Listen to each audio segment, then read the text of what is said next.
E 10 de novembro é o dia de combate à surdez. Então, é uma boa oportunidade da gente ouvir recomendações, antes de mais nada, de como preservar a nossa audição. E quem vai conversar com a gente sobre isso é a fonoaudióloga clínica e especialista em processamento auditivo, avaliação e tratamento, doutora Cíntia Fadini. Doutora Cíntia, é um prazer tê-la conosco. Boa tarde, o prazer é todo meu estar falando com vocês nesse dia tão importante que é o combate à surdez. É um prazer.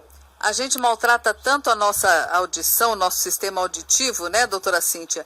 Mas a gente tem que lembrar que é um sistema delicado também. Muitas vezes o uso constante de um fone de ouvido muito alto, essas coisas corriqueiras acabam levando até mesmo a surdez, né? Exatamente. É tão delicado e tão importante para o nosso meio social. A pessoa que não escuta, ela tem dificuldade de interagir, porque o nosso meio hoje, ele é comunicativo, né? As pessoas precisam ouvir, dar uma resposta, então ele é muito importante para a comunicação. É por isso que nós estamos em prol do combate à surdez. E eu tenho aqui informação de que, segundo o IBGE, no Brasil, são quase 10 milhões de pessoas que têm alguma deficiência auditiva. Então, nós estamos falando de um problema que já está afetando muita gente, né? Sim. E está afetando as pessoas jovens. Antes nós tínhamos uma incidência de ser mais idoso, de ter pessoas acima de 70 anos com perda auditiva. Só que agora, eles estão chegando antes. Então, nós temos adultos de 40, 50 anos já com início de perda auditiva. Por isso que o nosso olhar tem que ficar atento a isso. Nós estamos prejudicando a nossa audição e a perda auditiva está vindo precocemente. E aí, quais são, então, as principais recomendações, doutora? Nós temos vários estudos dizendo que o alto índice de ruído provoca uma perda auditiva. Então, diminuir o tempo em que eu fico exposta a sons muito intensos. Então, eu vou ouvir uma música, eu não ficar tanto tempo ouvindo essa música. Eu fico 1 hora, por exemplo, e aí eu deixo outro tempo para descanso. Isso já diminui um pouco o risco de ter uma perda auditiva no futuro. A intensidade. Quanto mais alto eu deixar essa música, mais prejuízo eu vou ter. Então, esses cuidados com o ruído já vai diminuir um pouco a nossa incidência de perda auditiva. Eu tenho um envelhecimento que, por si, já pode degredir as nossas células por decorrer dos anos, mas o ruído ele acaba prejudicando ainda mais a incidência da perda auditiva. Em São Paulo, Anchieta Filho tem perguntas. Anchieta. Sim. Boa tarde, doutora Cíntia. Boa tarde. Doutora, eu tenho uma deficiência no ouvido direito, uma redução na audição. Eu tive o que o otorrino classificou como uma surdez súbita. Ou seja, não tem explicação, mas é uma surdez que provoca essa redução na audição. Não é uma coisa preocupante, eu consigo conviver com isso. Eu pergunto à senhora, se quando eu recebi o diagnóstico, teria alguma chance de alguma operação, algum procedimento melhorar a situação? Anchieta, a perda súbita, ela já é em células que estão dentro do seu sistema auditivo. Algo aconteceu que essas células pararam de funcionar. O que deveria ter sido encaminhado é para o uso de um aparelho auditivo. Eu não sei se você é usuário, faz uso de aparelho auditivo? Não, senhora, não uso não, mas como eu falei para a senhora, é uma diminuição da audição, mas não me incomoda. Sim, o nosso sistema, Anchieta, ele precisa das informações das duas orelhas, da orelha direita e da orelha esquerda. Com o tempo, você vai sentindo uma sobrecarga de um sistema. Por isso que, quando é diagnosticada a perda súbita, o interessante seria começar a adaptação de um aparelho auditivo, para que no futuro você não venha a ter algumas dificuldades de atenção, de memória, que são habilidades centrais que dependem do bom funcionamento das duas orelhas. Obrigado, doutora. De nada. Muito bem. No Rio de Janeiro, Dáurea Gramático também tem pergunta. Dáurea. Sim, sim. Pois é, eu queria saber da doutora, porque o Chiesa acabou de citar um problema que ele tem, e eu também, quando fui fazer o exame temporário aqui que tem, a gente faz a cada ano, e me constataram um pouco de perda auditiva. Isso é muito comum em pessoas que trabalham em rádio, não é não, doutora? É sim, é a exposição contínua ao barulho. Nós temos pessoas com uma predisposição genética, ou seja, pai, alguém da família já teve uma perda auditiva, isso aumenta ainda mais a chance de ter uma perda auditiva no futuro pela exposição ao barulho. Entendi. Agora, já que esses problemas todos são irreversíveis, a pessoa que começa a usar aparelho, eu já vi um comentário desse no Facebook, a propaganda do aparelho, e os comentários embaixo, uma senhora dizendo, eu comecei a usar esse aparelho e não gostei, porque quando a gente tira o aparelho, dá a impressão que a surdez avançou muito. Isso acontece?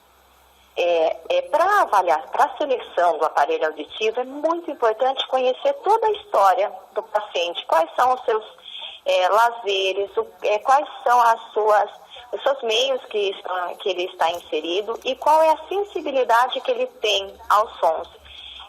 A adaptação bem minuciosa faz com que o paciente não tenha tantas queixas auditivas relacionadas ao aparelho. Hoje nós temos aparelho de muita tecnologia, bem imperceptível e que o paciente consegue ouvir, às vezes, até melhor do que ele ouvia antes. Então, às vezes, essa adaptação que pode ter ocorrido alguma falha e o paciente começa a ter essas queixas em relação ao aparelho auditivo. Entendi. Obrigada, doutora. Imagina. Agora, doutora Cíntia, uma coisa também que é comum de acontecer é o tal do zumbido, né? Sim. Eu queria que a senhora falasse um pouquinho sobre zumbido. Sim, o nosso corpo ele é perfeito.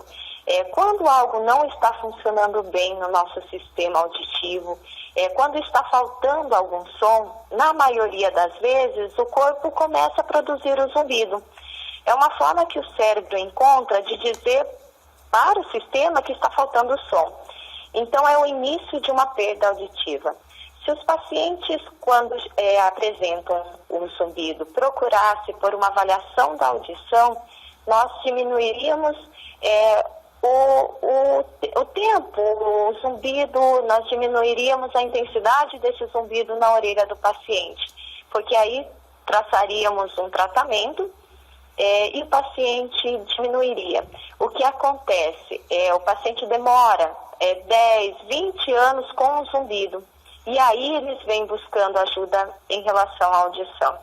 Então, o zumbido é um sinal de que algo não está bem com o sistema auditivo.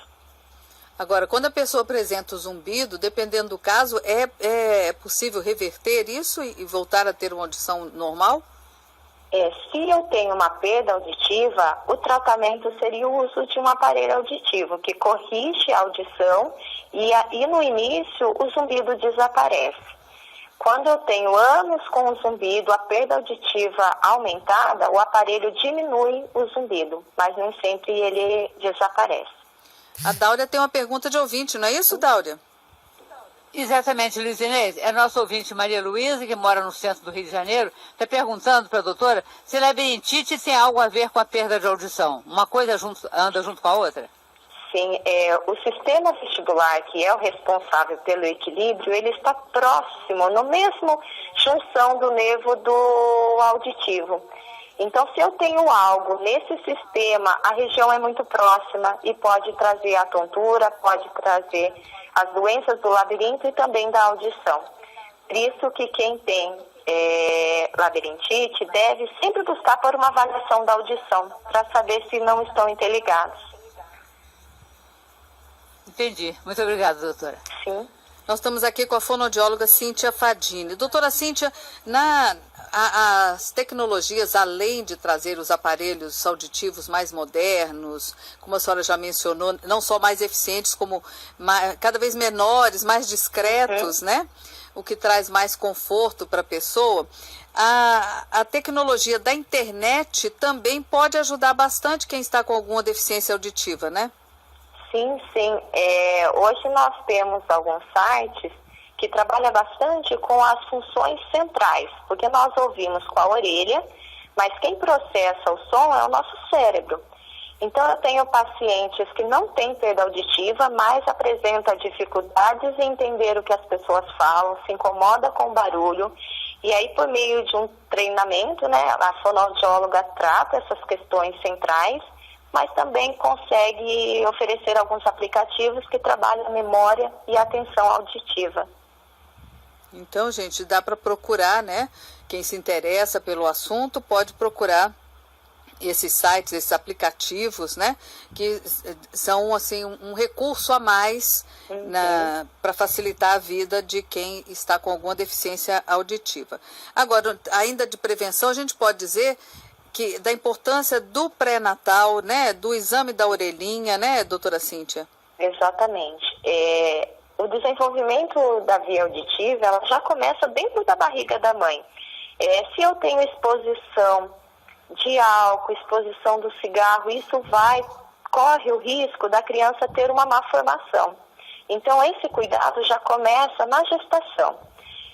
Quando a criança nasce, já é realizado um exame que se chama o teste da orelhinha, para detectar se essa criança está ouvindo ou se ela não está ouvindo. Caso a criança tenha uma deficiência auditiva, ela já é encaminhada para fazer uso do aparelho auditivo. Então, tem um protocolo que é seguido para que nós temos o diagnóstico precoce.